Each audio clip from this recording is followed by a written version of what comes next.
اللہ تبارک و تعالیٰ کی اس امت کے ساتھ جناب رسول اللہ صلی اللہ علیہ وسلم کی توفیل اور ان کے صدقے میں بے شمار مہربانیاں ہیں، ان گنت مہربانیاں ہیں۔ اس میں ہمیں 2 عیدیں بھی ان نعمتوں میں شامل ہیں جو کسی امت کو رمضان کے بعد عید کی نماز نہیں ملی، اور 10 ذو الحج کو عید قربان نہیں ملی، اور قربانی کرنا یہ نہیں ملا۔ اس امت کے بے شمار فضائل میں سے آج یہ ایک فضیلت کی ہم بات کر رہے ہیں، عید قربان۔ روشن خیالی کا زمانہ آ گیا ہے، روشن خیالی تو نہیں ہے، وہ اندھیر خیالی ہے کہ کتنے لوگ یہ کہنا شروع کر دیا ہے کہ قربانی کا کیا فائدہ، اتنے جانوروں کا خون ضائع ہوتا ہے، لوگوں کو پیسے دیا جائے، ویسے ان کی مدد کی جائے، اور اس قسم کی باتیں۔ تو ایک آیت ہے، یا ایھا الذین آمنوا لا تقدموا بین یدی اللہ ورسول، اے ایمان والو اللہ اور اس کے رسول سے آگے مت بڑھو۔ اب یہ اس وقت تو یہ حکم تھا جب صحابہ تھے، تو جب آپ چل رہے ہوں تو ان کے آگے مت چلو، لیکن قیامت تک کے لیے قرآن ہے، تو اس کا معنی جو مفسرین نے کیا ہے وہ یہ ہے کہ اللہ اور اس کے رسول کی بتائی ہوئی ترتیب زندگی کو کراس مت کرو، اس کے آگے نہ نکل جاؤ۔ ہماری عقلوں کا معیار کیا ہے، ہمارے علم کا معیار کیا ہے؟ تو میرے نبی نے حج کے موقع پر ایک بکرا آپ ذبح فرما دیتے تو آپ کی قربانی ہو جاتی۔ یہ سنت ابراہیم ہے۔ میں تھوڑا پیچھے چلا جاؤں کہ وَإِذِ ابْتَلَىٰ إِبْرَاهِيمَ رَبُّهُ بِكَلِمَاتٍ فَأَتَمَّهُنَّ قَالَ إِنِّي جَاعِلُكَ لِلنَّاسِ إِمَامًا قَالَ وَمِنْ ذُرِّيَّتِي قَالَ لَا يَنَالُ عَهْدِ الظَّالِمِينَ، کہ جب اللہ تعالیٰ فرماتے ہیں کہ جب میں نے اپنے خلیل ابراہیم کو امتحانوں میں ڈالا تو وہ ہر امتحان میں پورا نکلا، تو میں نے کہا کہ ابراہیم میں تمہیں لوگوں کا امام بناؤں۔ تو انہوں نے فرمایا میری نسل میں بھی ہو، تو کہا نہیں، جو ظالم ہوں گے وہ اس کے حقدار نہیں ہوں، جو فرما بردار ہوں گے وہ اس کے حقدار ہوں۔ اور اس میں جو ایک بہت بڑا امتحان لیا کہ 84 سال کی عمر میں بیٹا پیدا ہوا، 60 سال اگر 20 سال کی عمر میں شادی ہوئی ہو تو 64 سال دعا مانگتے رہے، رب ھب لی من الصالحین، اور اللہ نے بیٹا دیا تو فرمایا اس کو چھوڑ کے آؤ یہاں سے دور۔ انہوں نے عرض کی کہاں؟ فرمایا جبریل تمہیں راستہ دکھائے گا۔ جبریل انسانی شکل میں ایک اونٹنی پر سوار ہو کر تشریف لائے، ان کے پیچھے حضرت ابراہیم علیہ السلام، حضرت ہاجرہ علیہ السلام اور حضرت اسماعیل علیہ السلام، یہ تینوں ایک اونٹنی پر سوار۔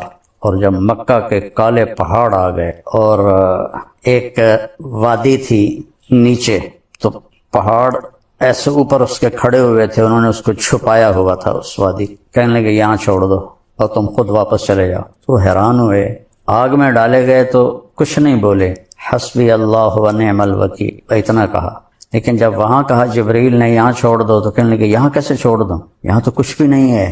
تو جبریل بولے کہ آپ کے اللہ کی منشا ہے، ان دونوں کو یہاں چھوڑ دیں، اس بچے سے اللہ تعالیٰ آخری نبی کو پیدا فرمائیں۔ تو یہ اتنی بڑی قربانی تھی، اور ان سے بڑھ کر قربانی حضرت ہاجرہ کی تھی کہ اگر وہ آپ کی دوسری بیوی سے پیدا ہوتا تو وہ آپ کی ہم عمر تھی، اور اللہ نے ان سے بھی، حضرت اسحاق ان سے پیدا ہوئے، وہ بعد میں پیدا ہوئے۔ ان کی جو بیگم تھی حضرت سارہ، تو ان سے نہیں پیدا ہوا، وہ مصر کی شہزادی سے پیدا ہوا جن کی 20-25 سال عمر تھی۔ تو وہ کہنے لگی آپ کدھر جا رہے ہیں؟ تو وہ خاموش، وہ حیران پریشان کہ مجھے اکیلے چھوڑ کے کہاں جا رہے ہیں؟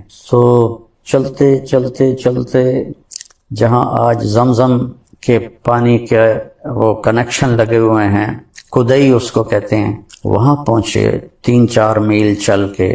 تو پھر حضرت ہاجرہ کو خیال آیا یہ نبی ہیں، کہیں اللہ نے نہ کہا ہو، تو فرمانے لگے اللہ امرک، کیا اللہ نے آپ کو حکم دیا ہے؟ تو آپ نے ایسے سر ہلایا، اذن لن یضیعنا اللہ، پھر اللہ ہمیں ضائع نہیں کرے گا آپ چاہیں۔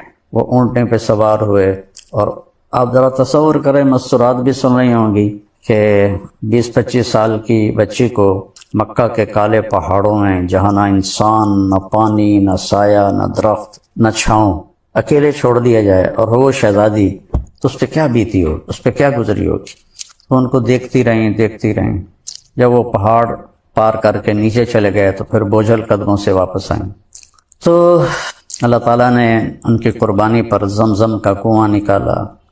تیسرے دن جو پانی دے گئے تھے، کھانا دے گئے تھے، وہ ختم ہو گیا.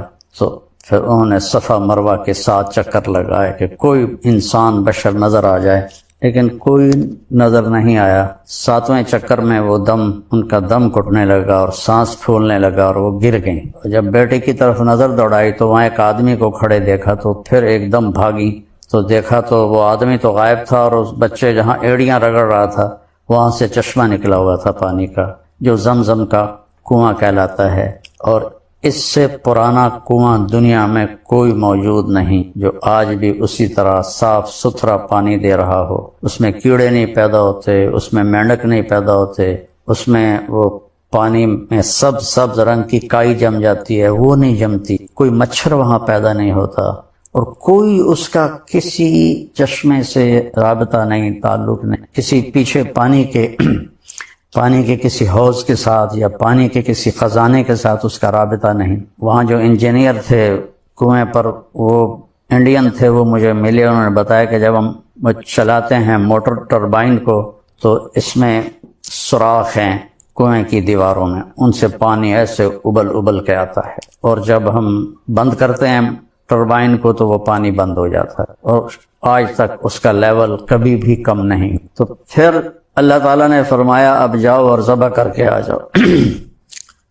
جس باپ کی عمر کو تقریباً کوئی 90 سال سے اوپر ہو چکی ہو اور وہ فلسطین سے چھری لے کر چلا ہو کہ بیٹے کو ذبح کرنے جا رہا ہوں، تو اس پہ کیا بیتی ہوگی ان لمحات میں، اس سفر میں، اس کے دن رات میں کس طرح خیال آتا ہوگا، کیسے ذبح کروں گا، کیا ہوگا. اور پھر ان کو لے کر جب وہ پہنچے اس جگہ، وہ جگہ تو اب انہوں نے صاف کر دیا، پہاڑ ہٹا دیے ہیں، اللہ ان کا بھلا کرے، حاجیوں کی سہولت کے لیے. تو میں اس جگہ پہ گیا ہوں، میں نے دیکھی ہے جب پہاڑ کھڑے تھے. تو چاروں طرف پہاڑ ہیں، بیچ میں ایک چھوٹی سی وادی ہے. کہنے لگے بیٹا میں دیکھتا ہوں کہ میں تمہیں ذبح کر رہا، اور نبی کا خواب وہی کے برابر ہو. تو انہوں نے فرمایا یا ابا تفعل، بابا فوراً کرو. یا ابا افعل بھی نہیں، یا ابا تفعل، اتنی تیزی سے فرمایا کہ الف کو گرا دیا. ستجدنی انشاء اللہ من الصابرین، تو مجھے دیکھے گا کہ میں صبر کرنے والوں میں سے. تو کہنے لگے تجھے پتہ بھی ہے کہ میں کیا کہہ رہا ہوں؟ کہنے لگے ہاں پتہ ہے، آپ مجھے ذبح کریں گے میں مر جاؤں گا، لیکن مجھے دنیا کے بدلے جنت مل جائے گی، آپ کے بدلے مجھے اللہ مل جائے گا. پھر فرمانے لگے کہ ہاں مجھے یہ دکھ ضرور ہے کہ میری ماں کو بڑا صدمہ ہوگا. تو اپنا کرتا اتارا اور وہ ان کو دیا کہ یہ جا کے کرتا میری ماں کو دے دینا، جب میری یاد آئے گی میرا کرتا دیکھ لے گی. اور وہاں اللہ کا حکم پورا کیا اور لیٹا کر جب چھری چلانے لگے تو کرنے والا تو اللہ ہے. یہاں کوئی لوہے کا ٹکڑا نہیں آیا، یہ جگہ پتھر نہیں بن گئی، لوہا نہیں بن گئی، چھری موم نہیں بنی، چھری اسی طرح تیز ہے اور گردن اسی طرح نرم ہے، لیکن وہ اوپر سے حکم آ گیا نہیں کاٹنا. 2-3 دفعہ چھری چلائی نہیں چلی. تو تیسری دفعہ پھر اللہ تعالیٰ نے جبریل سے فرمایا کہ جلدی سے جنت سے چھترا لے کر جاؤ اور اسماعیل کو نکال لو اور چھترے کو ڈال دو. ابراہیم علیہ السلام نے آنکھوں پہ پٹی باندھی ہوئی تھی، اور جب ان کو لٹایا اونھے منہ الٹا کر کے تو ان کی کمر پہ اپنے گھٹنے کو رکھ کر ان کے سر کے بال پکڑ کے ایسے اٹھا کے گردن کو اوپر کیا. تو ایسے آسمان کو دیکھا کہ یا اللہ تو مجھ سے ناراض ہو گیا ہے کہ اسماعیل کی محبت میرے دل میں پیدا ہو گئی ہے، تو دیکھ میں اسے تیرے نام پہ قربان کر رہا ہوں. اس بات کو سن کر آسمان کے سارے فرشتے روئے تھے. اور دوسری دفعہ آسمان کے فرشتے روئے تھے جب ہمارے نبی پاک صلی اللہ علیہ وسلم کو طائف والوں نے اتنے پتھر مارے کہ آپ بے ہوش ہو کے گر گئے. اس وقت آسمان کے فرشتے روئے تھے. 2 دفعہ روئے ہیں آسمان کے فرشتے. تو تیسری دفعہ پھر جبریل نے آ کر اسماعیل علیہ السلام کو کھینچ لیا اور چھترے کو ڈال دیا. ابراہیم علیہ السلام کے آنکھوں پر تو پٹی تھی، تو جب تیسری دفعہ کا اللہ اکبر اللہ اکبر چھری چل گئی تو انہوں نے سمجھا بیٹا ذبح ہو گیا. جب پٹی ہٹائی تو دیکھا تو وہاں چھترا یہ بھیڑ کا جو نر ہوتا ہے اس کے سینگ ہوتے ہیں، اس کو چھترا، اور اردو میں مینڈا کہتے ہیں، پنجابی میں چھترا کہتے ہیں، وہ ذبح ہوا پڑا تھا اور اسماعیل اور جبریل وہاں کھڑے ہوئے تھے۔ تو میرے نبی پاک صلی اللہ علیہ وسلم نے کہا یہ سنت ابی ابراہیم، میرے باپ ابراہیم کی سنت ہے، یہ ہم کریں گے۔ تو آپ کے تقریباً 9 عیدیں، 9 عید الفطر اور 9 ہی عید قربان آپ کو ملیں۔ تو آپ ہر سال 8 عیدیں تو آپ نے مدینہ میں کی، تو آپ 2 چھترے ذبح فرماتے تھے، ایک اپنی طرف سے اور ایک امت کی طرف سے۔ 2 سفید چھترے آپ ہمیشہ خریدتے تھے، ایک اپنی طرف سے ذبح فرماتے تھے، ایک امت کی طرف سے ذبح فرماتے تھے۔ امت کو کہیں بھی اکیلا نہیں چھوڑا، ان کو ہر جگہ یاد رکھا۔ 9ویں عید آپ نے حج پہ کی مینا میں، تو آپ نے کتنی قربانی کی؟ 63 اونٹ آپ نے ذبح فرمائے، اپنی عمر کے ہر سال کا ایک اونٹ، اور ایک اونٹ میں 7 حصے ہوتے ہیں، 7، تو کوئی 450 کے قریب آپ نے قربانیاں کی 63 اونٹوں میں۔ اور عجب بات تھی، یہاں اونٹوں کی یا جانوروں کی جب ہم اپنے وہاں قربانی کرواتے ہیں تو ان کو کھینچ کے لا رہے ہوتے ہیں اور وہ باں باں کر رہے ہوتے ہیں، اور خاص طور پر بڑے جانور کو جب گراتے ہیں تو ایک بڑا مسئلہ بنتا ہے۔ لیکن قربان جاؤں آپ کے لیے 100 اونٹ لائے تھے، 63 آپ لے کر آئے تھے اور 37 حضرت علی یمن سے لے کر آئے تھے، تو 100 اونٹ کھڑے تھے، اس میں سے 63 کو الگ کر دیا گیا، پھر 5 اونٹ الگ آپ کے قریب کھڑے کر دیے گئے، اس میں سے ایک اونٹ آتا تھا اور وہ ذبح ہوتا تھا۔ تو 5 اونٹوں میں لڑائی شروع ہو جاتی تھی کہ میں پہلے جا کے ذبح ہوں گا، دوسرا اپنی زبان حال سے کہتا کہ میں پہلے جا کے ذبح ہوں گا، تو ان میں جنگ چل رہی تھی، اونٹوں میں ایک دوسرے کو کاٹ رہے تھے۔ تو آپ نے 63 قربانیاں اونٹوں کی فرمائیں۔ تو آپ بھی کہتے غربت کا زمانہ ہے، اور اس وقت تو غربت تھی بہت زیادہ، 63 اونٹ کے پیسے غریبوں میں تقسیم کر دو۔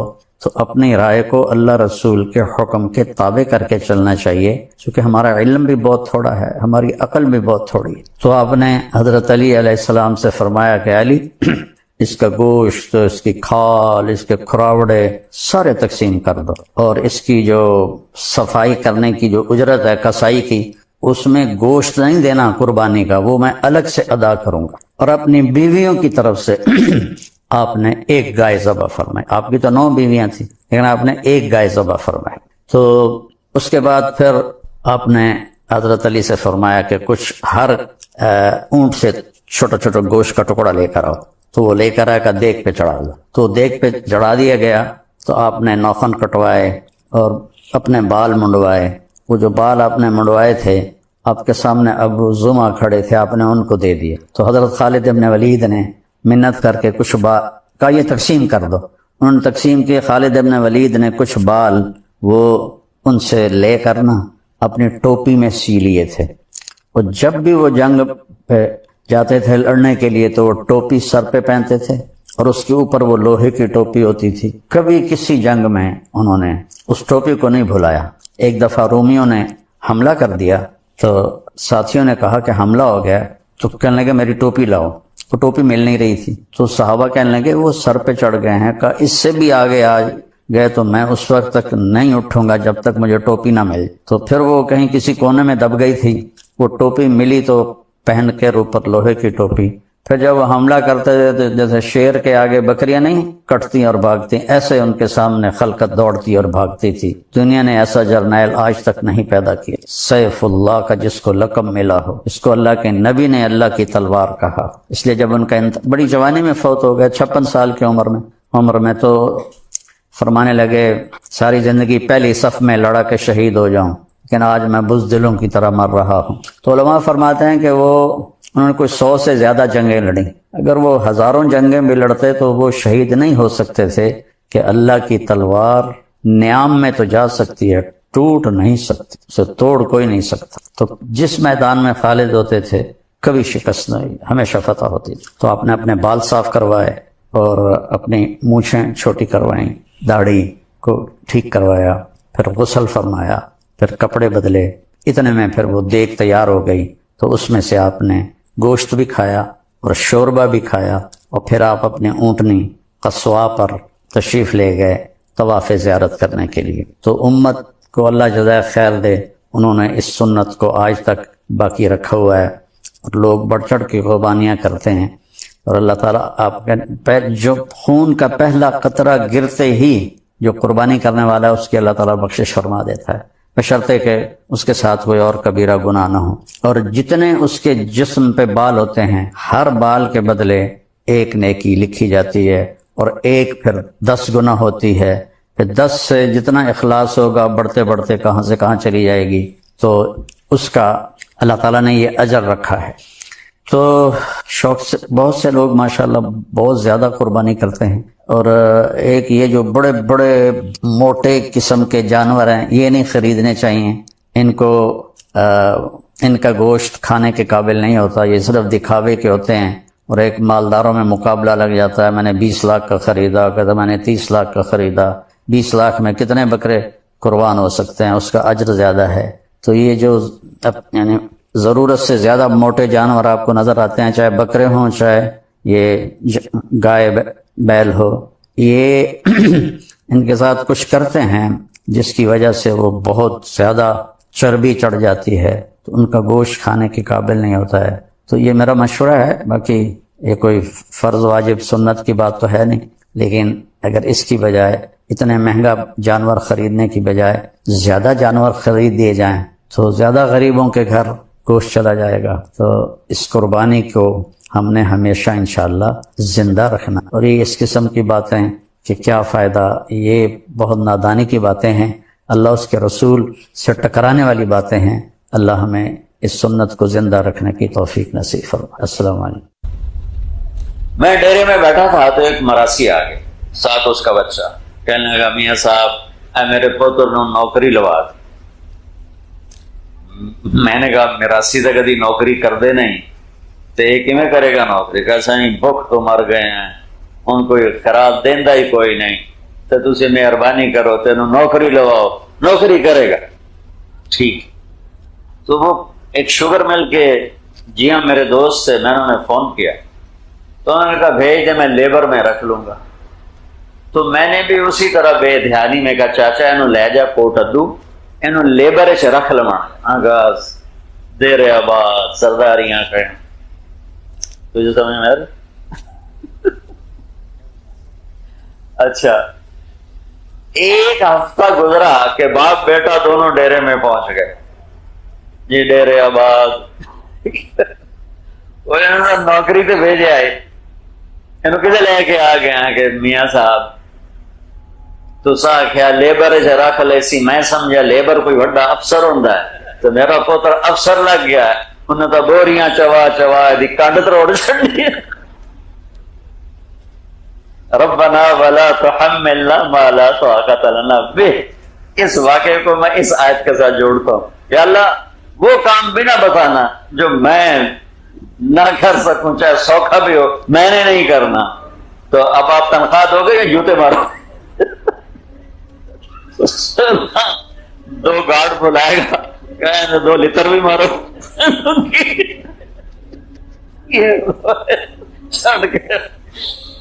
یہ سنا کر اب اللہ کہتا تنخواہ کیا لے گا؟ وہ کہتا ہے تنخواہ کس بات کے لوں، کام تھا تو اسی ذمہ لایا کوئی کہ نہیں، مانگ تنخواہ مانگ۔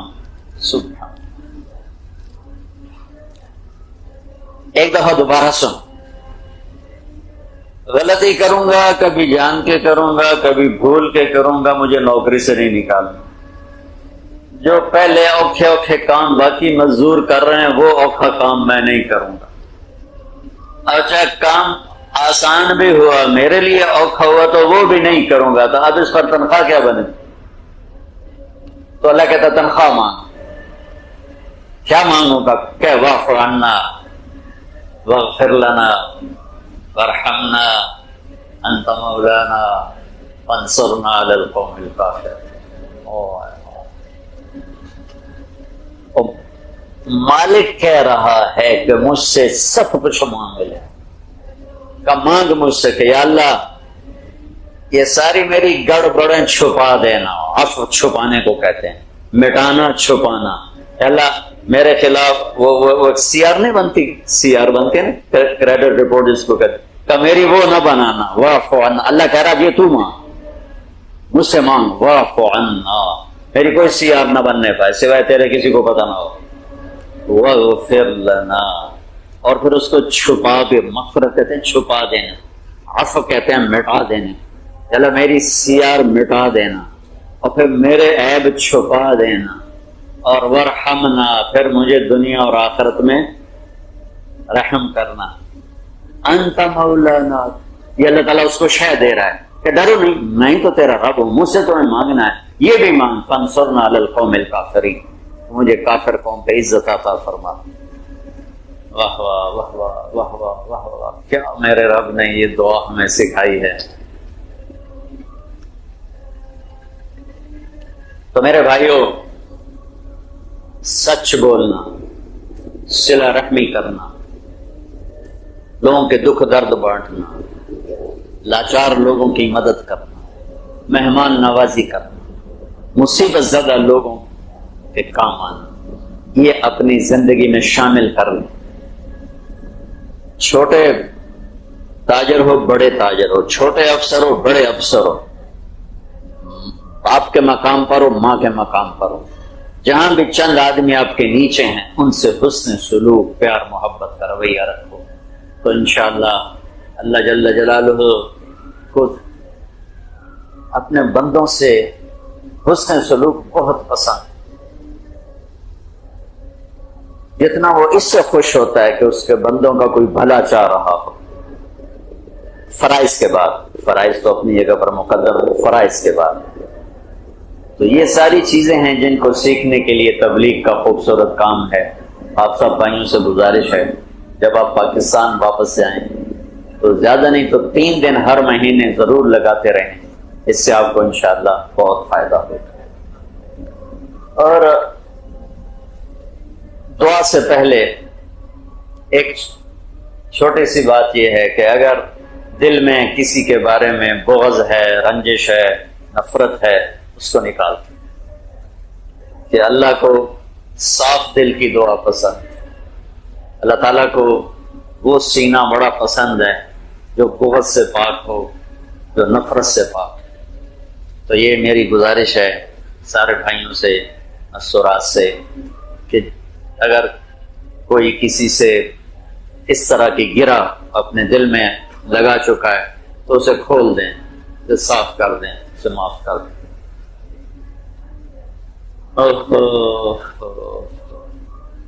اللہ تعالیٰ ہمارے بھائی جنید کی بخشش فرمائے, بڑے اخلاق والا بندہ تھا, اور معاف کرنے میں اتنا عالی مقام میں نے اس کو دیکھا.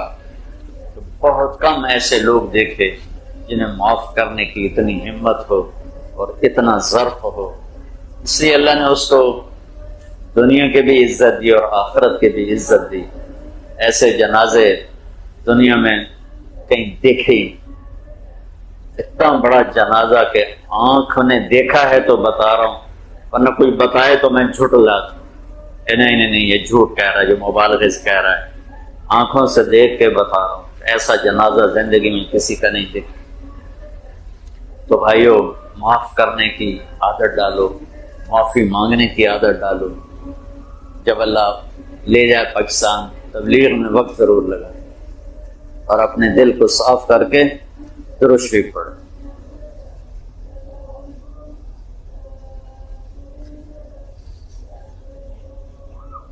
اللهم لك الحمد كما أنت أهله, وصل على محمد كما أنت أهله, وافعل بنا ما أنت أهله, إنك أهل التقوى وأهل المغفرة. اللهم أنت أحق من ذكر وأحق من عبد, وأنصر من ابتغي, وأرأف من ملك, وأجود من سئل, وأوسع من أعطى. أنت الملك لا شريك لك, والفرد لا ند لك, والعلي لا سمي لك, والغني لا ظهير لك. كل شيء هالك إلا وجهك, كل ملك زائل إلا ملكك, كل ظل خالص إلا ظلك.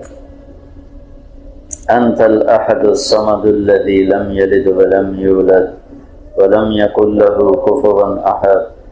اللهم أنت الأول فليس قبلك شيء، وأنت الآخر فليس بعدك شيء، وأنت الظاهر فليس فوقك شيء، وأنت الباطن فليس دونك شيء. اللهم إنك أنت قبل كل شيء وبعد كل شيء وفوق كل شيء ودون كل شيء. وما إنك لا يعجزك شيء ولا يؤودك شيء ولا يضرك شيء ولا ينفعك شيء ولا تستعين بشيء ولا تحتاج إلى شيء. أنت الأحد الصمد الذي ما اتخذ صاحبة ولا ولد. أنت الأحد الصمد الذي لم يتخذ صاحبة ولا ولد. أنت الأحد الصمد الذي لا تأخذه سنة ولا نوم. أنت الأحد الصمد الذي له ملك السماوات والأرض وما فيهما وما بينهما وما تحت الثرى. وإن نجهر بالقول فإنك تعلم السر وما نخفى. وإنك أنت أقرب إلينا من حبل الوريد. يا من رفع السماء بقدرته وتحى الأرض بمشيته وخلق الخلائق بإرادته واستوى على العرش كما يليق بجلاله. يا من في السماء عرشه وفي الأرض سلطانه وفي البحر سبيله وفي الجنة رحمته وفي النار عقابه وفي النار عقابه. يا أحد الصمد الذي ليس كمثله شيء وهو السميع البصير. يا أحد الصمد الذي يرسل الرياح مبشرات. يا أحد الصمد الذي يمسك السماوات والأرض أن تزولا. يا الله يا أحد يا واحد يا موجود يا جواد يا جواد يا جواد. ربنا آتنا في الدنيا حسنة وفي الآخرة حسنة وقنا عذاب النار. ربنا هب لنا من أزواجنا وذرياتنا قرة أعين واجعلنا للمتقين إماما. ربنا لا تزغ قلوبنا بعد إذ هديتنا وهب لنا من لدنك رحمة إنك أنت الوهاب. ربنا لا تؤاخذنا إن نسينا أو أخطأنا. ربنا ولا تحمل علينا إصرا كما حملته على الذين من قبلنا. ربنا ولا تحملنا ما لا طاقة لنا به واعف عنا واغفر لنا وارحمنا أنت مولانا فانصرنا على القوم الكافرين. اللهم حبب إلينا الإيمان وزينه في قلوبنا وكره إلينا الكفر والفسوق والعصيان واجعلنا من الراشدين. واجعلنا من الذين يجاهدون في سبيلك حقا يأمرون بالمعروف وينهون عن المنكر ولا يخافون في الله لومة لائم. اللهم آت نفوسنا تقواها وزكها أنت خير من زكاها أنت وليها ومولاها. اللهم حبب إلينا الإيمان وزينه في قلوبنا وكره إلينا الكفر والفسوق والعصيان واجعلنا من الراشدين. اللهم اشفنا من كل داء وعافنا من كل بلاء وجنبنا من سيء الأسقام وارزقنا بغير حساب من حيث لا نحتسب.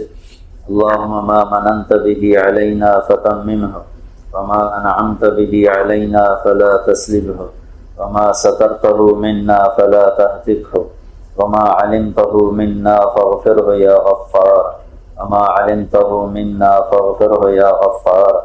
اللهم إنا نسألك من خير ما تعلم ونعوذ بك من شر ما تعلم ونستغفرك لما تعلم إنك علام الغيوب إنك علام الغيوب.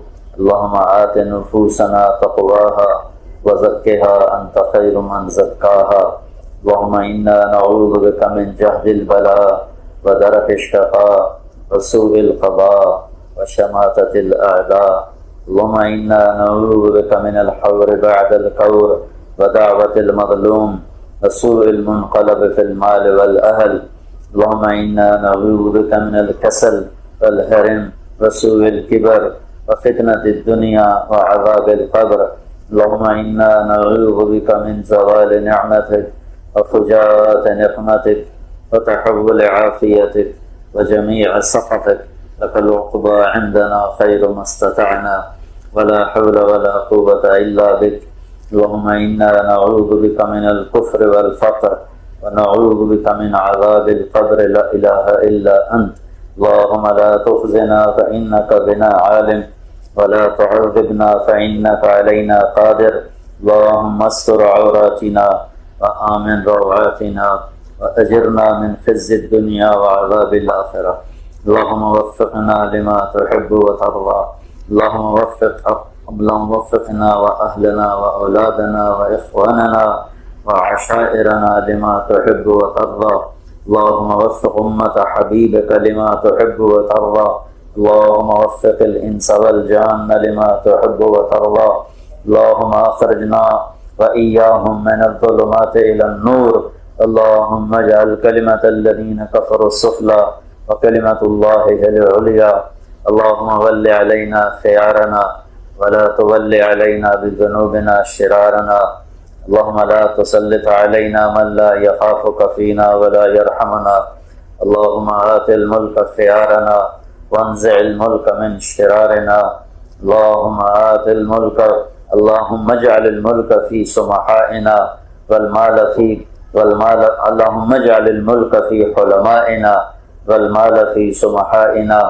اللهم لا تجعل الملك في سفهائنا ولا المال في بخلائنا.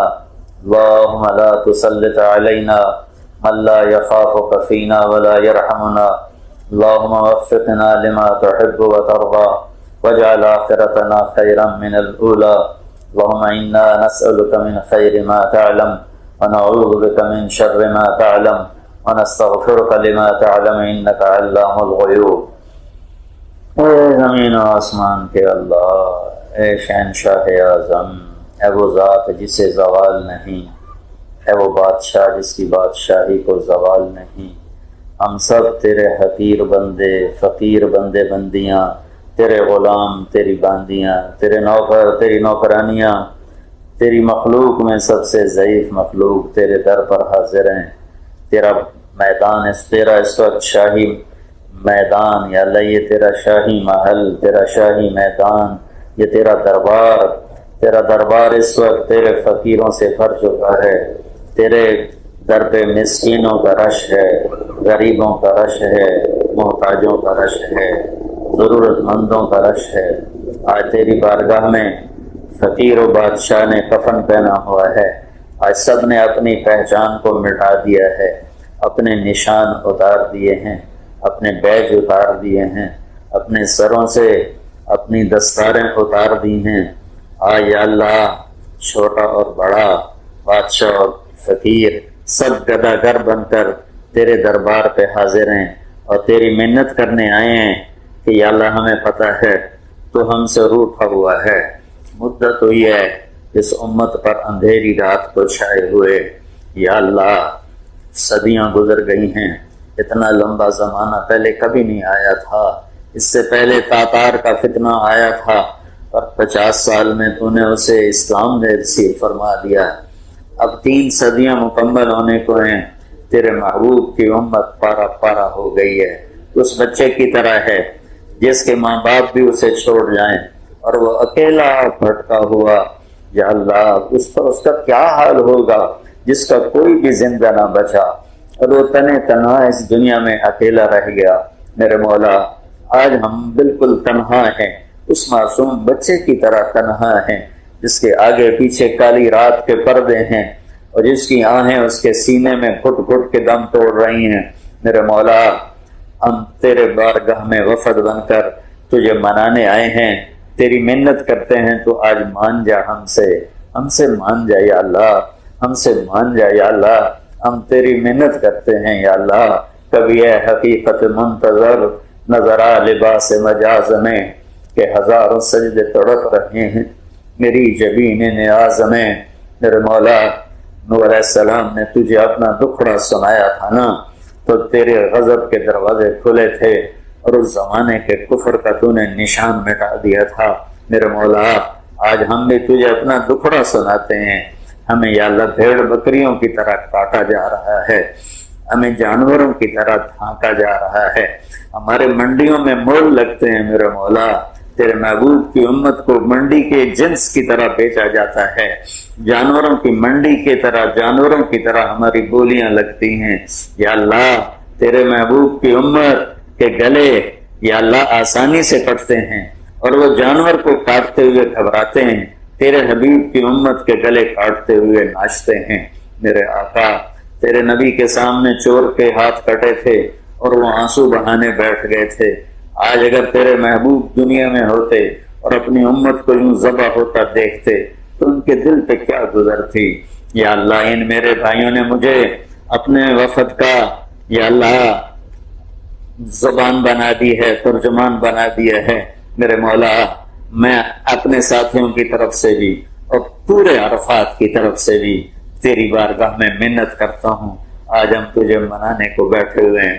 یا اللہ جب کوئی آدمی ہمارے یہاں ناراض ہوتا ہے نا تو ہم 10-15 اس کے دروازے پر بیٹھ جاتے ہیں، وہ دروازہ نہیں کھولتا، ہم بیٹھے رہتے ہیں یہاں تک کہ اس کی پھر غیرت جاگتی ہے اور پھر وہ اٹھ کے آ کے دروازہ کھولتا ہے، غصے کو چھوڑ دیتا ہے، گلے لگا لیتا ہے۔ یا اللہ آگے 30 لاکھ کا مجمع تیرے در پہ آ کے بیٹھ گیا ہے، تو تیرے منانے کے لیے آ کے بیٹھ گیا ہے، اور آج ہماری ضد ہے کہ تو ہم سے مان جائے یا اللہ، تو ہم سے مان جائے یا اللہ، ہم تجھے چھوڑ کے دھکے کھا کھا ذلیل اور تھک گئے یا اللہ۔ بچہ روتے روتے ماں سے کہتا ہے ماں جی میں اب تو رو رو کے تھک گیا ہوں، اب تو آپ میری میرا مولا ہم بھی تھکے پڑے ہیں، تیری عزت کی قسم آنسو بھی ختم ہو گئے ہیں، ساز بھی خاموش ہو گئے ہیں، اور یا اللہ فریادوں کے لیے الفاظ بھی باقی کوئی نہیں ہے۔ یا اللہ آج ہم صرف اپنے لیے ہاتھ نہیں اٹھا رہے، آج ہم 1.25 ارب امت کے لیے ہاتھ اٹھا رہے ہیں، اور اس کے بعد پوری دنیا کے انسانوں کے لیے مانگ رہے ہیں کہ سب کو ایمان دے دے یا اللہ، سب کو ایمان دے دے، اور خاص طور پر اپنے حبیب کی امت کی عزت کو رکھ لے یا اللہ، عزت بحال کر دے، ذلتوں سے نکال دے یا اللہ۔ پہلے زمانوں کے دشمنوں نے ہماری جانوں کو لوٹا، ہمارے مالوں کو لوٹا، آج کا دشمن بڑی گہری چال چل کے آیا ہے، اس نے تیرے محبوب کی امت کو بے حیا کر دیا، ہماری بیٹیاں ناچ گانے پہ لگ گئی میرے مولا، ہمارے نوجوان ناچنے گانے والے بن گئے میرے مولا، جن کے ہاتھوں میں قرآن تھا ان کے ہاتھوں میں گٹار آ گئے میرے مولا، جن کو دیکھ کر یا اللہ فرشتے بھی شرماتے تھے، آج ہم سے شیطان بھی شرما رہا ہے میرے مولا، اور اب بالکل بے بس ہے اس معصوم بچے کی طرح، اس بوڑھے کی طرح جو جلتا ہوا گھر دیکھتا ہے پانی کی بوند نہیں ڈال سکتا، تیرے حبیب کا بنایا ہوا گھروندہ جل رہا ہے، تو آجا یا اللہ، ہم تجھے لینے آئے ہیں، تو آجا، تو کہہ دے میں آ رہا ہوں، تو کہہ دے میں آ رہا ہوں یا اللہ، تو کہہ دے میں آ رہا ہوں یا اللہ، تو کہہ دے نا، جبریل کو کہہ دے، فرشتوں کو کہہ دے، فرشتوں میں اعلان کر دے کہ چلو آج میرے بندے مجھ سے مانگ رہے ہیں، میں ان کے لیے آ رہا ہوں، تیرے آنے پہ کام بنے گا یا اللہ۔ مصر کے فرعون نے چند ہزار ذبح کیے تھے، تو آ گیا تھا، تیرا سمندر بکھر گیا تھا، ہمارے فرعونوں کے لیے سمندر خاموش ہیں، ہوائیں خاموش ہیں، ساز خاموش ہیں، ہم فریادوں سے بھرے ہوئے ہیں، میرے مالک مہربانی کر دے، تو کب آئے گا یا اللہ، آ جانا یا اللہ، تو آ جانا یا اللہ، تو امت کے ہاتھ پکڑ لے، ان کو اپنی حفاظت میں لے لے۔ بچہ بھاگا بھاگا ماں کی گود میں آ کے آتا، ماں مجھے چھپا لے، مجھے لڑکے مارتے ہیں، انبیاء اللہ تیری رحمت کی گود میں چھپنا چاہتے ہیں، ہمیں چھپا لے، ہمیں ساری دنیا کا باطل مارنا چاہتا ہے، ہمیں مٹانا چاہتا ہے، ہماری بچیوں کو نچا دیا، ہمارے نوجوانوں کو ناچ گانے پہ لگا دیا، ہمارے حکمرانوں کو ظالم بنا دیا، ہمارے عدالتی نظام کو بیچ دیا۔ تو بتا یا اللہ، جس دیش میں انصاف لینے کے لیے گھر بک جائیں، جائیدادیں بک جائیں، اس دیش کے رہنے والوں کا کیا حال ہوگا یا اللہ۔ میں تجھے اس بڑھیا کے گول کا واسطہ دیتا ہوں جس کے گھر کو بادشاہ نے گرا دیا تھا، وہ موجود نہیں تھی، جو وہ واپس آئی تو اس نے دیکھا اس کا گھر گرا پڑا تھا، وہ کہنے لگی میرا گھر کس نے گرایا ہے؟ لوگوں نے کہا بادشاہ نے گرایا ہے۔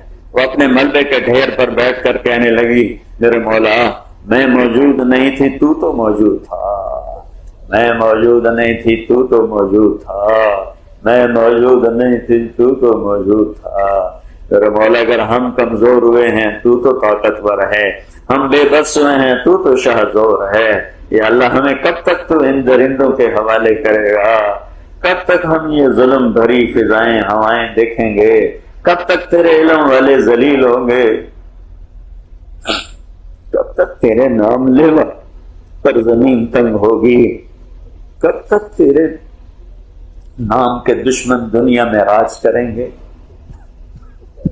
میرے مولا یہ وفد سورج ڈوبنے کو ہے، عرفات کا وقت ختم ہونے کو ہے، جلدی جلدی مان جائے۔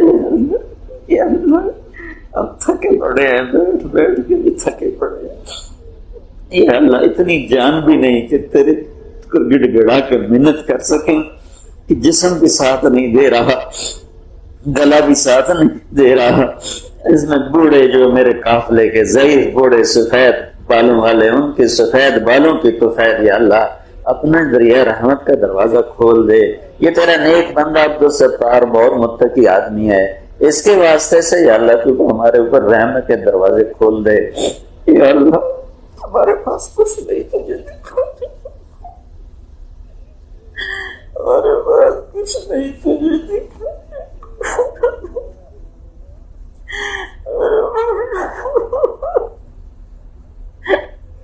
ہمارے مولا تو ایسے ہی راضی ہو، تو ایسے ہی راضی ہو۔